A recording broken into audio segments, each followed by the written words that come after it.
Confident group ಸಂಸ್ಥೆಯ ಮುಖ್ಯಸ್ಥ CJ Roy ಆತ್ಮಹತ್ಯೆ ಪ್ರಕರಣ ರಾಜ್ಯವನ್ನೇ ಬೆಚ್ಚಿಬೀಳಿಸಿತು. ಎಸ್ಐಟಿ ತನಿಖೆ ವೇಳೆ ರಾಯ್ ಆತ್ಮಹತ್ಯೆ ಹಿಂದಿನ ಕಾರಣ ಏನು ಅನ್ನೋ ಅಂಶ ತನಿಖೆಯಲ್ಲಿ ಬಯಲಾಗಿದೆ. ಆತ್ಮೀಯ ಸ್ನೇಹಿತನೇ ಉದ್ಯಮಿಗೆ ಮುಳುವಾದ್ನ ಅನ್ನೋ ಸಂಶಯ ಮೂಡಿದೆ. ಹಾಗಾದ್ರೆ ಎಸ್ಐಟಿ ಅಧಿಕಾರಿಗಳ ತನಿಖೆಯಲ್ಲಿ ಬಯಲಾದ ಸತ್ಯ ಏನು? ಈ ರಿಪೋರ್ಟ್ ನೋಡಿ.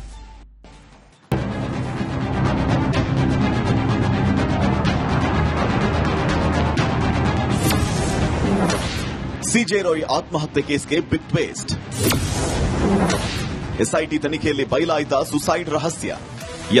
ಕೇರಳ ಮೂಲದ ಉದ್ಯಮಿ ಸಿಜೆ ರಾಯ್ 30 ಜನವರಿ 2026ರಂದು ಐಟಿ ಅಧಿಕಾರಿಗಳ ಪರಿಶೀಲನೆ ವೇಳೆ ಸ್ವಯಂ ಗುಂಡು ಹಾರಿಸಿಕೊಂಡು ಆತ್ಮಹತ್ಯೆ ಮಾಡಿಕೊಂಡಿದ್ದರು.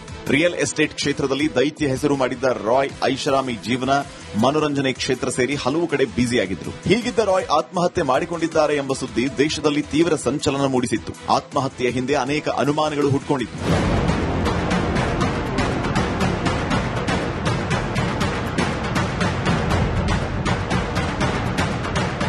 ಐಟಿ ಅಧಿಕಾರಿಗಳು ತನಿಖೆಯ ವೇಳೆ ತೀವ್ರ ಒತ್ತಡ ಹೇರಿದ್ರಿಂದ ಸಿಜೆ ರಾಯ್ ಆತ್ಮಹತ್ಯೆ ಮಾಡಿಕೊಂಡಿದ್ದಾರೆ ಅನ್ನೋ ಸುದ್ದಿ ಹರಿದಾಡಿತ್ತು. ಎಲ್ಲೆಡೆ ಸಿಜೆ ರಾಯ್ ಆತ್ಮಹತ್ಯೆ ಸುದ್ದಿ ಭಾರಿ ಚರ್ಚೆ ಆಗ್ತಾ ಇದ್ದಂತೆ ಸರ್ಕಾರ ರಾಯ್ ಆತ್ಮಹತ್ಯೆಯ ಸಮಗ್ರ ತನಿಖೆಗೆ ಆದೇಶ ಮಾಡಿದ್ದು. ಜಂಟಿ ಪೊಲೀಸ್ ಆಯುಕ್ತರು ವಂಶೀಕೃಷ್ಣ ನೇತೃತ್ವದಲ್ಲಿ ಎಸ್ಐಟಿ ತಂಡ ರಚನೆ ಮಾಡಿತ್ತು. ಸದ್ಯ ಅಧಿಕಾರಿಗಳು ತನಿಖೆ ಪೂರ್ಣಗೊಳಿಸಿದ್ದು 2 ದಿನಗಳಲ್ಲಿ ಮ್ಯಾಜಿಸ್ಟ್ರೇಟ್ಗೆ ಅಂತಿಮ ವರದಿ ಸಲ್ಲಿಸಲು ಅಧಿಕಾರಿಗಳು ಸಿದ್ದತೆಯನ್ನು ನಡೆಸಿದ್ದಾರೆ.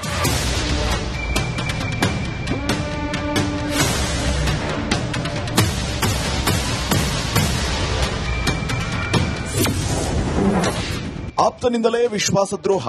ಸಿಜೆ ರಾಯ್ಗೆ ಆಪ್ತನಿಂದಲೇ ವಿಶ್ವಾಸದ್ರೋಹವಾಗಿದ್ದು ತನಿಖಾ ವರದಿಯಲ್ಲಿ ಹೇಳಲಾಗಿದೆಯಂತೆ. ಬನ್ನೇರುಘಟ್ಟ ರಸ್ತೆಯ ರೆಸಾರ್ಟ್ ನಡೆಸ್ತಾ ಇದ್ದ ನಂಬಿಕಸ್ಥನೊಬ್ಬನಿಗೆ ರಾಯ್ ನೀಡಿದ್ದು ಆತ ಕೋಟ್ಯಾಂತರ ರೂಪಾಯಿ ವಂಚಿಸಿದ್ದಲ್ಲದೆ ರಾಯ್ ವಿರುದ್ಧವೇ ದೂರು ಕೊಟ್ಟಿದ್ದರಂತೆ. ಇದರಿಂದ ರಾಯ್ ತುಂಬಾ ಆಘಾತಕ್ಕೆ ಒಳಗಾಗಿದ್ದಾರೆ. ಜೊತೆಗೆ ಐಟಿ ದಾಳಿಗೆ 3 ದಿನ ಮುಂಚೆ ಪ್ರಮುಖ ಉದ್ಯೋಗಿಯೊಬ್ಬ ಕೆಲಸ ಬಿಟ್ಟಿದ್ರಂತೆ. ಅಲ್ಲದೆ ಐಟಿ ಅಧಿಕಾರಿಗಳು ಆದಾಯ ಮತ್ತು ತೆರಿಗೆ ಲೆಕ್ಕಕ್ಕೆ ಸಂಬಂಧಪಟ್ಟಂತೆ ಮಾಹಿತಿ ನೀಡುವುದಕ್ಕೆ ಒತ್ತಡ ಹೇರಿದ್ರಂತೆ. ರಾಯ್ ತೆರಿಗೆ ಅಧಿಕಾರಿಗಳಿಗೆ ಆದಾಯ ಮೂಲದ ನಿಖರ ದಾಖಲೆ ಒದಗಿಸಲು ಒದ್ದಾಡ್ತಾ ಇದ್ರು. ಈ ಎಲ್ಲಾ ಕಾರಣಗಳಿಂದ ರಾಯ್ ಮಾನಸಿಕವಾಗಿ ಕುಗ್ಗಿದ್ದು ಆತ್ಮಹತ್ಯೆ ನಿರ್ಧಾರ ಮಾಡಿರಬಹುದು ಅಂತ ವರದಿಯಲ್ಲಿ ಉಲ್ಲೇಖಿಸಲಾಗಿದೆಯಂತೆ.